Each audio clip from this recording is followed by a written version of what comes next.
Dis reg teens. Vriende, welkom by hierdie diens. Dis 'n lekker Sondag, né? Die blou lig weer eens. Is vir my die lekkerste van die winter, is daai blou lig. En vanmôre skyn die sonnetjie baie lekker warm. Verlede week het ons klaar gemaak met die profesie van Sefanja en vandag begin ons met die profeet Habakuk. Kom ons sit net so en ons bid saam en ons vertrou die Here om ons te kom leer uit hierdie kort profetiese boek.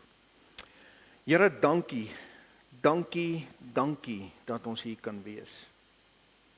Dankie vir die pragtige dag. Soos altyd het die son vanmôre op sy tyd opgekom. Toe ons nou die dag daai reënbui gehad het, was daar 'n reënboog, net soos U gesê het. Ons weet ons kan U vertrou, Here. Ons sien dit. En dankie dat ons vanmôre die voorreg het om in die teenwoordigheid te wees saam met U ander kinders en die van U kinders wat nie hier kan wees nie, Here. Ons bid vir hulle, waar ook al hulle is, dat U hulle sal omvou met U liefde en met U warmte. Here, laat U woord ons vanmôre dan kom stig, ons geloof kom versterk en help ons asseblief, Here, as ons hier uitstap, dat ons hierdie week in die oë kan kyk en mense na U toe kan help draai. Dankie daarvoor. In Jesus se naam. Amen. Ons gaan vanmôre, net soos wat ons altyd maak aan die begin van 'n nuwe boek, gaan ons net eers oorsigtelik kyk na die profesie van Habakuk. In ons Afrikaanse Bybels is Habakuk net voor Sefanja, maar in werklikheid het Habakuk 20 jaar na Sefanja geskrywe, in ongeveer 640 voor Christus. Nou as die van julle wat 'n Bybel het hier saam met my oopmaak en ons lees net die eerste vers saam net as 'n inleiding, dan sien ons dat hierdie hoofstuk open, hierdie boek open met hierdie woorde. Ek is nie nou by Habakuk nie, ek is op die verkeerde plek. Ek vra groot om verskoning. Ek is nou amper, hier begin ek vir ons in Nahum, waar ons reeds was. Habakuk 1. Die Godspraak wat Habakuk die profeet gesien het. Dit is hoe hierdie hoofstuk en hierdie boek open. Die Godspraak wat Habakuk die profeet gesien het. En nou vriende, soos wat ons deur hierdie boek werk, sal ons sien dat Habakuk as 'n boek is heeltemal anders as die ander profesieë. In die ander profesieë is dit meestal God wat aan die profeet oordra sy waarskuwings, sy beloftes, sodat die profeet dit aan die mense kan oordra. In die vorm van uitroepe en oproepe tot bekering, waarskuwings en vermaanings en dan ook beloftes van seën of oordeel. Habakuk is egter heeltemal anders. Dit is in die vorm van 'n gesprek tussen Habakuk die profeet en God self. Habakuk vra in sy gebed aan God sekere vrae en God antwoord hom met Godsprake oor die werklikheid en oor wat kom. Habakuk redeneer in hierdie boek met God. Hy worstel met God in hierdie boek. Die volk is nie betrokke nie. Die enigste keer waar die volk 'n bietjie genoem word, is in hoofstuk 2, waar Habakuk deur God beveel word in vers 2, om dit wat hy vir hom sê, op 'n klipmuur te skrywe, sodat die mense wat verbygaan dit kan lees. Habakuk 2 vers 2, toe antwoord die Here my en sê, skryf die gesig op en grafeer dit op tafels, sodat hulle dit in die verbygaan kan lees. Dit is die enigste mate waarin die volk in hierdie hele profesie betrokke is. Verder is die hele boeke interaksie tussen God en Habakuk. Dis 'n gesprek, 'n gestoei, 'n geworstel tussen God en Habakuk oor sekere vrae wat Habakuk dan nou ook het. Die 3de hoofstuk, die baie bekende hoofstuk van Habakuk, word die woorde van die profesie deur Habakuk getoonset, sodat dit ook gesing kan word. Hy toonset dit vir snaarinstrumente. Habakuk 3 vers 1, 'n gebed van Habakuk die profeet op die wysie van Sigionot, dis snaarinstrumente. So met ander woorde, die volk sou dit later ook kon sing. Habakuk se naam is beskrywend van sy verhouding met God. Habakuk se naam beteken om te omhels of om vas te klem. Habakuk het God omhels en hom vasgeklem en hy het vasgeklou aan God, soos wat stoeiers doen wanneer hulle mekaar in 'n greep vasklem. Inteendeel, die woord vir omhels in die Hebreëus is 'n woord wat uit die stoei agtergrond kom en 'n woord wat later algemeen in die Hebreëse voertaal 'n beskrywing geword het van 'n baie sterk omhelsing. Habakuk het God vasgegryp en hy het hom vasgehou. Hy het met God geredeneer en hy het by God antwoorde gesoek. David Pawson skryf as volg, hy sê, "We also gain insights into the key dimensions of his prophetic ministry. He's praying in chapter 1. He's preaching in chapter 2 and he's praising in chapter 3." Die boek is baie relevant vir vandag, want Habakuk worstel met dieselfde vrae as waarmee ons worstel. Hy worstel met vrae wat vir ons ook bekend klink in ons dag. Byvoorbeeld, as God dan so almagtig is, waarom is dit die onskuldiges wat ly, terwyl die goddeloses skotvry wegkom? Dis 'n relevante vraag. Ons sit tot vandag toe met dieselfde probleem. Die tweede ding waarmee hy worstel is, waarom doen God nie iets aan die gemors waarin die wêreld is nie? Selfs by ons. Ons wonder, hoekom doen God nie iets nie? Hy het God vasgegryp en hy ondervra hom in sake hierdie vrae wat hy het in sy hart, hierdie probleme waarmee hy worstel. Hy soek antwoorde by God, want wat hy sien en beleef maak nie vir hom sin nie. Die bekendste verse in hierdie boek vind ons aan die einde van hoofstuk 3, vers 17 tot 19. Julle ken dit almal. Alhoewel die vyeboom nie sal bloei en aan die wingerdstokke geen vrug sal wees nie, die drag van die olyfboom sal teleurstel en die saailande geen voedsel oplewer nie, die kleinvee uit die kraal verdwyn en geen beeste in die stalle sal wees nie, nogtans sal ek jubel in die Here, ek sal juig in die God van my heil. Die Here is my sterkte. Hy maak my voete soos die van herte. Hy laat my tree op die hoogtes vir die musiekleier op snaarinstrumente. Hierdie 3 verse is al hoeveel keer oor en oor gesing. Liedere is daaroor geskrywe. 'n Boodskappe is oor hierdie 3 verse gepreek. Baie mense het in hulle tye van nood na hierdie paar verse gedraai en geleer op die harde manier om hulle eerder in die Here te verlustig as in hulle omstandighede. Want die dinge waarmee Habakuk geworstel het 2600 jaar gelede is steeds relevant vandag. Nie veel het verander in die wel en die wee van mense nie. Ons soek nog steeds na dieselfde dinge. Ons worstel nog steeds met dieselfde basiese begeertes en versoekinge. Ons verstaan nog steeds nie alles wat gebeur nie en ons vra nog steeds dieselfde vrae. Die boek deel op in hoofsaaklik 2 groot onderskeidbare dele. Hoofstuk 1 vers 2 tot by die einde van hoofstuk 2. Dis die eerste deel. In hierdie gedeelte kla Habakuk teenoor God. En hierdie eerste gedeelte verloop basies as volg.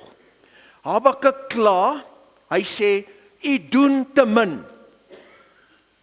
Hy vra, "Waarom ly die slegte mense nie? Hoekom is dit die goeie mense wat swaar kry?" En God antwoord, "Die slegte mense gaan nog ly. Gee net genoeg tyd, die Babiloniërs is op pad." En dan herhaal die gesprek, nou dat Habakuk gehoor het, dat God die Babiloniërs teen Juda gaan stuur, nou kla Habakuk weer, God doen te veel. Eers sê hy, God doen te min, nou sê hy, maar God doen te veel. Here, nou, dit is te erg, hoekom stuur u die goddelose, slegte Babiloniërs, om die slegte mense van Juda te straf? Dis te erg. En God antwoord, die goeie mense sal oorleef, die slegte mense gaan swaar kry. Dan volg die tweede deel, wat die hele hoofstuk 3 is. Habakuk wat God loof met musiekbegeleiding. En hierdie gedeelte deel ook op in 2 dele. Vers 1 tot 16, kyk Habakuk terug na die verlede en hy bewe voor die Here omdat hy sien hoe getrou God was in die verlede. En dan, vers 17 tot 19, hy kyk in die toekoms in, en hy vertrou God vir sy bewaring in die toekoms. Die kontras tussen die eerste deel, hoofstuk 1 en 2, en hoofstuk 3, kan nie groter wees nie. Dit is enorm. In die eerste gedeelte, worstel hy met God. In die tweede gedeelte, rus hy in die Here. In die eerste gedeelte is Habakuk miserabel en verward. In die tweede gedeelte is hy gelukkig. In die eerste gedeelte skree hy van frustrasie. In die tweede gedeelte sing hy. In die eerste gedeelte bid hy. In die tweede gedeelte loof hy. In die eerste deel is hy ongeduldig. In die tweede gedeelte is hy geduldig. In die eerste deel vra hy vir God se geregtigheid. In die tweede deel vra hy vir genade. In die eerste deel sien ons hom as neerslagtig. In die tweede deel is hy opgeruimd. In die eerste deel sien hy God as onaktief in die huidige. In die tweede deel hy sien God as aktief, soos hy in die verlede was, ook so in die toekoms. Habakuk het God in gebed ondervra. Hy plaas God in die ondervragingsbank, omdat daar dinge is wat hy nie verstaan nie. Sedert Sefanja, die vorige profeet waarmee ons besig was, 20 jaar gelede geprofeteer het, was daar intussen tyd vir 2 dekades nie 'n woord van God se kant af nie. En dit gaan nie goed in Juda nie. Koning Josia, wat in Sefanja se dag die wonderlike herstel gelei het, het ontydig gesterf in 608 voor Christus, toe hy teen goeie raad in teen die Egiptenare opgetrek het, en 'n dwaalpyl wat sommer net in die bondel ingeskiet is deur 'n Egiptenaar vir koning Josia getref het.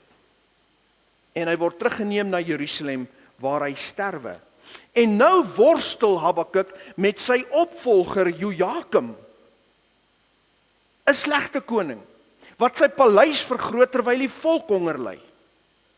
En hy laat Jerusalem weer verval terug in al die afgoderry en ongeregtigheid waaruit koning Josia saam met God hulle uitgelig het. En Habakuk voel nou dat God niks doen nie en dat Jerusalem en Juda net verder en verder agteruit gaan. En hy wil hê dat God sy volk tot orde moet roep en God antwoord hom. En hy sê vir hom: "Maak oop jou oë. Ek is alreeds besig om die Babiloniërs op te wek. En ek wek hulle op om Juda te straf, want ek sien wat my mense doen." Nou vriende, in die dae van koning Hiskia en die profeet Jesaja, was Babylon nog net 'n stad op die walle van die Tigrisrivier. Hulle was nog nie 'n supermoondheid nie. Hulle was ver van die supermoondheid af wat hulle sou geword het onder koning Nebukadneser. En toe die 2 gesante uit Babylon by Hiskia aankom, en Hiskia wys vir hulle die skatte van die paleis en van die tempel, sou hy nie in sy wildste drome kon dink dat hierdie stad op die Tigrisrivier 'n supermoondheid sou word wat alles uit Jerusalem sou wegvoer nie. En wel, hy het nie geweet nie totdat Jesaja dit vir hom gesê het. Onthou julle, Jesaja het by hom gekom en gevra: "Wie was hier? Wie is hierdie mense wat hier was?" Toe sê hy: "Nee, hulle is 2 gesante uit Babylon." Toe sê hy: "Hoor die woord van die Here, daar kom 'n dag wat hulle alles wat jy vir hulle gewys het sal wegvoer na Babylon toe." Maar dit was in Jesaja en in Hiskia se dag. Nou, in Habakuk se dag, het Babylon 'n supermoondheid geword. Hulle het 'n reusagtige nasie geword, en hulle het al die nasies en die volke om hulle begin verdruk. En Habakuk is geskok dat God die Babiloniërs teen Juda gaan stuur. En dis hoekom hy God beskuldig dat hy nou te veel doen. Waarom moet God dan nou die goddelose Babiloniërs stuur om God se mense weg te voer? Eers sê hy God doen te min, en dan sê hy nee, maar God doen te veel. Waarom wil u hierdie slegte mense teen ons gebruik? Hulle is dan slegter as ons. Kan jy sien hoe ons as mense redeneer? Ons is mos altyd 'n bietjie beter as ander, nê? Selfs die profeet redeneer so. Here, hoekom wil u hierdie persoon teen my gebruik? Hy is slegter as ek. Ek is hom so bietjie beter as hy. Die Babiloniërs was bekend vir hulle verskroeide aarde beleid. In die Engels staan dit bekend as die scorched earth. Iets wat die Engelse in die Anglo-Boereoorlog teen die boere gebruik het. Soos wat hulle gegaan het, het hulle alles doodgeskiet en afgebrand. Wanneer die Babiloniërs klaar was met 'n land, was daar niks oor nie. Dis hoekom Habakuk vir God sê, hoekom hulle? En dit verklaar die woorde van Habakuk aan die einde van hoofstuk 3. Alhoewel die vyeboom, vers 17, nie sal bloei en aan die wingerdstok geen vrug sal wees nie, die drag van die olyfboom sal teleurstel, die saailande geen voedsel oplewer nie, en kleinvee uit die kraal verdwyn, en geen beeste in die stalle sal wees nie, want dit is presies hoe dit sou lyk nadat die Babiloniërs klaar was met Juda en Jerusalem en die omstreke van Jerusalem. Maar vers 18 sê hy, nogtans sal ek jubel in die Here, ek sal juig in die God van my heil, want die Here is my sterkte, en hy maak my voete soos die van 'n hert, en hy laat my tree op my hoogtes vir die musiekleier op snaarinstrumente. Nou maak hierdie woorde wat so bekend is baie meer sin. Dit is hoe dit sou lyk. En dis hoekom Habakuk sê, maar Here, U gaan te veel doen. U gaan nou te ver.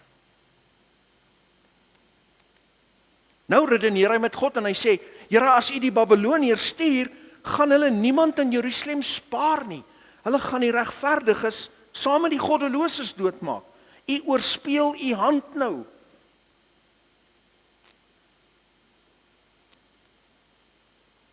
Nou gaan Habakuk en hy gaan sit in 'n wagtoring.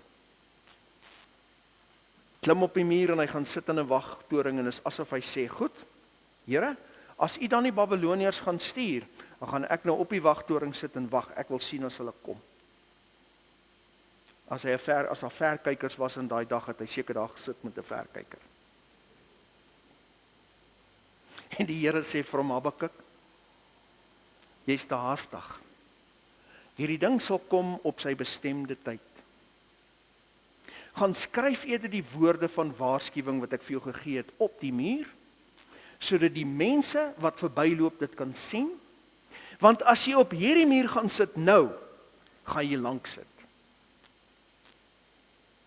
Gaan waarsku eerder die mense van Jerusalem.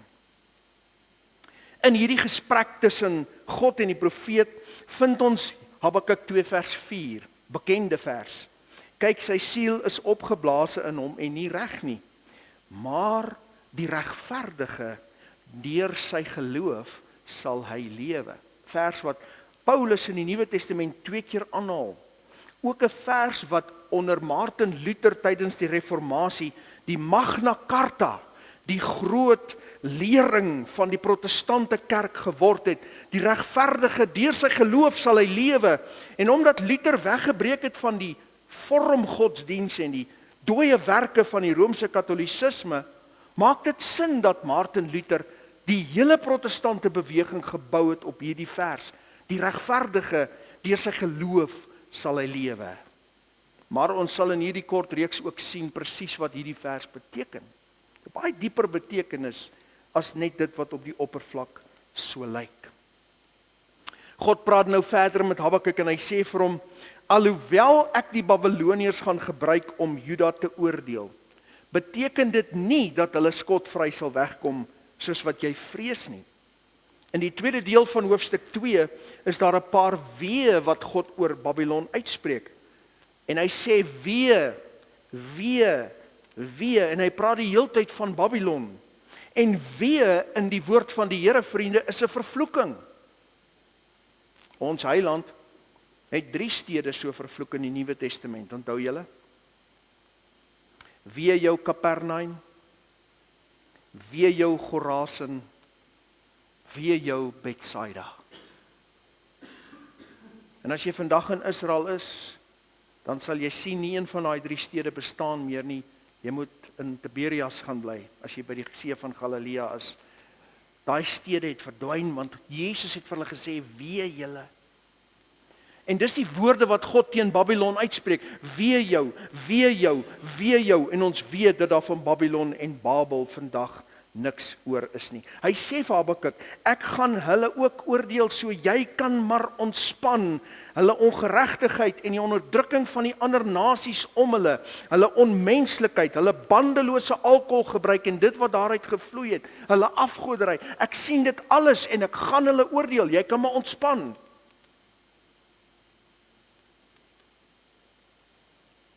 God antwoord Habakuk in hierdie boek en hy sê, ek sien wat gebeur. Ek sal optree. Die regverdige sal veilig wees. En vriende, as ons nou die geskiedenis lees, dan sien ons dat byvoorbeeld Daniël en sy 3 vriende is nie doodgemaak soos wat Habakuk gevrees het. Here, maar die goeie mense gaan ook doodgemaak word nie. Nebukadneser het al daai goeie mense, die room van Juda en Israel, weggevoer na Babel en verder het God hulle gebruik in die uitrol van sy geskiedenis. Hy sê vir Habakuk, ek gaan die Babyloniërs ook oordeel, die regverdige sal veilig wees, die slegte mense sal gestraf word en ek gaan doen soos wat dit in my wil en in my plan is. En dan sluit die eerste gedeelte af met hierdie vers, Habakuk 2 vers 20, maar die Here is in sy heilige tempel, swyg voor hom o ganse aarde. David Pawson skryf, hy sê dis amper asof God vir Habakuk sê, ek het jou geantwoord, so bly nou stil. En Habakuk bly dus stil. Hy het hopelik ook van die muur afgeklim, maar nou bly hy stil. En dis in hierdie stilte wat die lig van God deur sy Heilige Gees deurbreek in Habakuk se siel. En nou vir die eerste keer verstaan Habakuk dat God besig is met 'n baie groter plan as wat hy kan sien. Dat God ver voor hom in die toekoms besig is en dat God sal optree met reg en in geregtigheid wanneer die tyd reg is. En nou verander Habakuk sy hele gemoedstoestand. Nou begin hy vrolik raak. En so begeesterd is hy, dat hy hierdie laaste hoofstuk op die snaarinstrumente toonset. En eers in hierdie gedeelte is hy in verwondering oor die werke van God in die verlede. Hy kyk terug en hy onthou die uittog uit Egipte, die wildernis, die inneem van die land Kanaan. En hy vra die Here, tree asseblief weer so op in ons midde. Ek het daarvan gehoor, maar asseblief Here, ek wil dit sien met my eie oë. Nou is daar geen bevraagteken of ondervraging van God nie. Hy berus by God en wat God gaan doen. Al wat hy vra is dat God, wanneer hy oordeel, sal onthou om ook genadig te wees. Dan fokus hy op God se majesteit in die skepping, sy krag. En hy besef, God het die mag om te doen net soos wat hy wil. En nou is Habakuk tevrede om te wag vir die dag van God se oordeel op sy tyd, op sy manier, soos hy dit wil doen. In die laaste paar verse, daardie vers 17 tot 19, word dit baie persoonlik vir Habakuk en is duidelik uit hierdie woorde wat ons gelees het, dat hy sien nie uit na die Babyloniese inval nie, wat hy weet is op pad nie. Hy sien nie uit na die ramp wat op pad is vir Jerusalem nie, en hy is sekerlik nie lus daarvoor nie, maar nou verheug hy hom in die Here, vir wie hy nou volkome vertrou, en in wie hy al sy vreugde vind. In hoofstuk 1 en 2 is Habakuk gefokus op die onmiddellike. Hy redeneer met God, hy verstaan nie. Dan in hoofstuk 3 verskuif sy aandag na die verlede. Hy sien die getrouheid van God. En dan draai hy en hy kyk die toekoms in. En hy verstaan nou en glo nou dat God vir altyd getrou sal wees. Altyd volmaak reg sal optree. En nou is hy bereid om geduldig en in geloof te wag dat die Here sy plan uitwerk terwyl hy sy vreugde vind in die Here. Nie in sy omstandighede of in die toestand van die volk nie.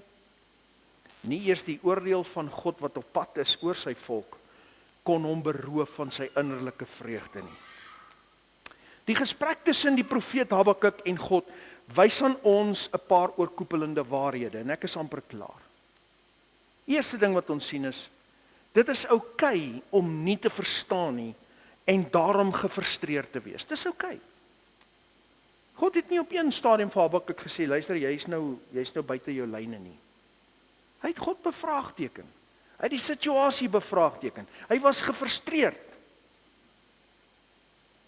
Dit is ook oukei om aan God vrae te vra aangaande die dinge wat ons nie verstaan nie. Dis oukei.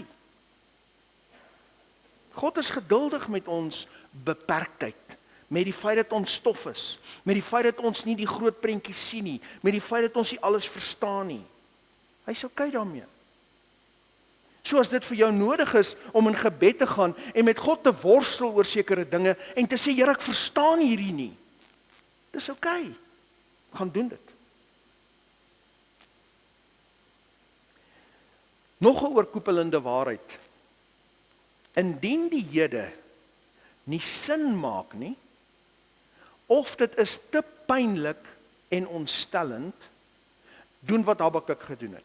Kyk in die verlede in, kyk terug, ondersoek God se optrede in die lewens en sake van sy mense deur al die eeue.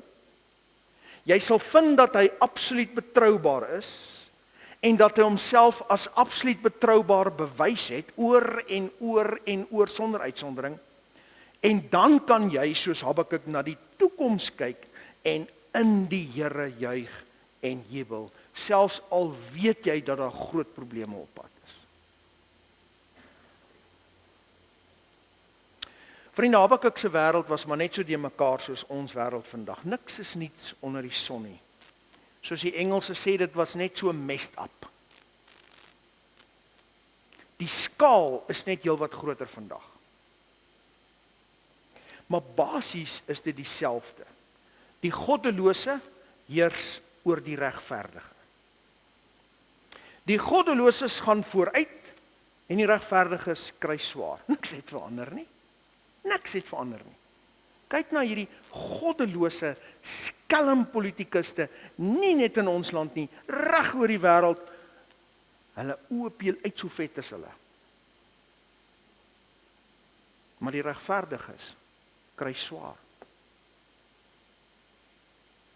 Die wêreld gaan by die dag verder en verder agteruit, geestelik en emosioneel.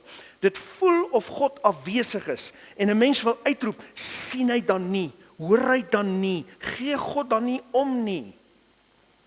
Maar vriende, as Habakuk die profeet vanmôre hier by ons kon wees in lewende lywe en ek sou aan hom hierdie kansel gee en sê asseblief, meneer Habakuk, praat met ons.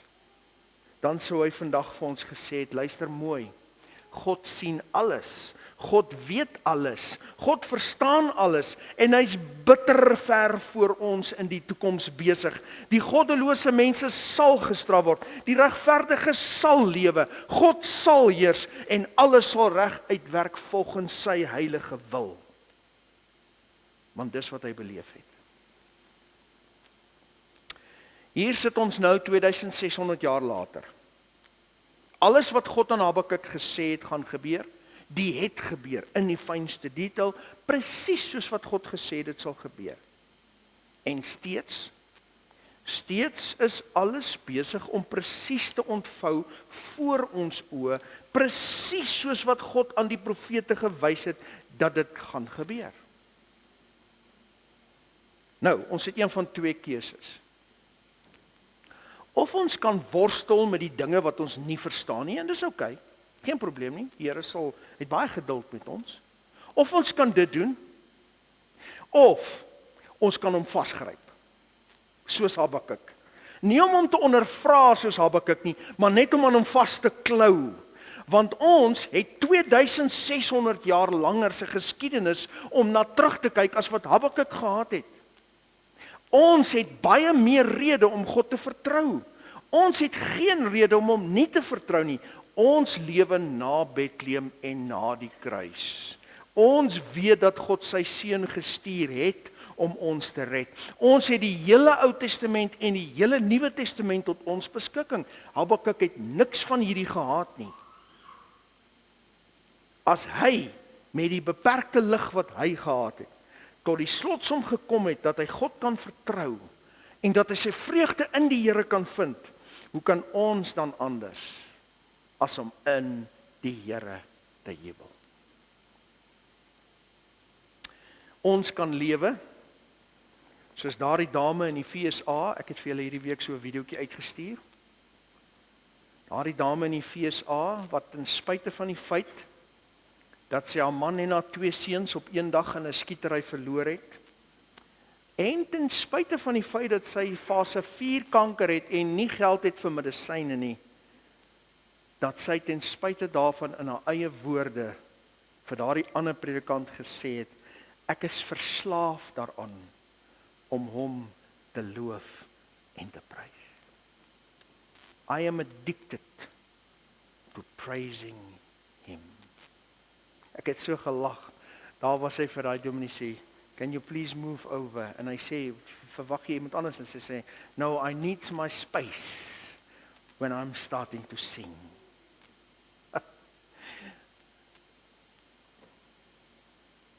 Ons kan worstel met die vrae wat ons nie noodwendig antwoorde voor gaan kry nie. Of ons kan God vasgryp en sê, Here, as ons terugkyk, dan sien ons U is getrou. Ek gryp U net vas en ek jubel in U.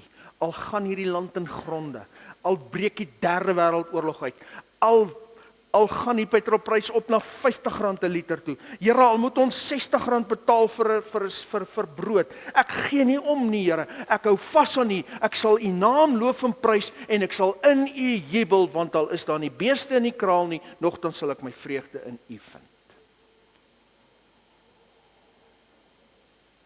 Kom ons bid saam.